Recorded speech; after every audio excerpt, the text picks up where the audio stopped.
Okay, so SEIS and EIS, what are they? These are attractive tax reliefs for UK tax resident investors who are individuals who have usually a large income tax liability for the year or previous years, or that they can invest this money into a qualifying startup and either take 50%, 30%, reduce their UK tax income tax liability by that amount by making that investment. There are other tax reliefs as well.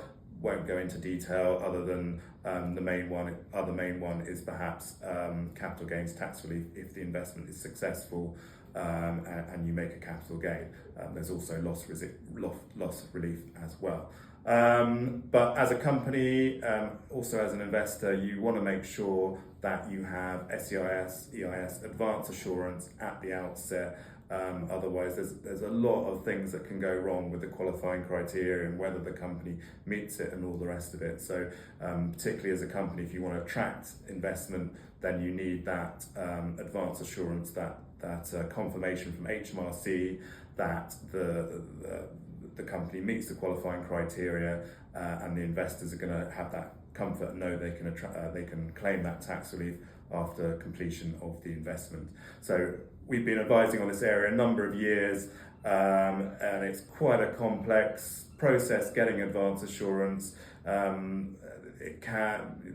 lots of issues, or there can be lots of issues with the qualifying criteria, so it is really key. If you want to save yourself time and hassle, you get really experienced advisors such as ourselves to help you take that task off your hands and ensure no possibly expensive mistakes are made, and you can get that approved by HMRC quickly as well and go on to raise investment. So it can take a little while for HMRC to approve SEIS EIS advance assurance applications, but we commonly get them done within a week or 2 weeks of us submitting the application.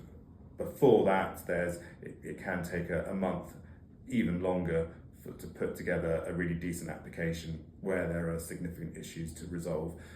One of the key things we do, as well as put everything together and advise on all the supporting documents for clients, is to put a really detailed, really well thought through, well argued covering letter that goes to HMRC with everything on our letterhead, which they're used to seeing. These can be like 15 plus pages in length sometimes, but hopefully that won't apply in your situation. And then also there's ongoing compliance that you have to have in mind. So then you've got to go, once you've got advance assurance, you've got to go and raise the money correctly, no issues in the documentation you're using, get everything done in the right sequence.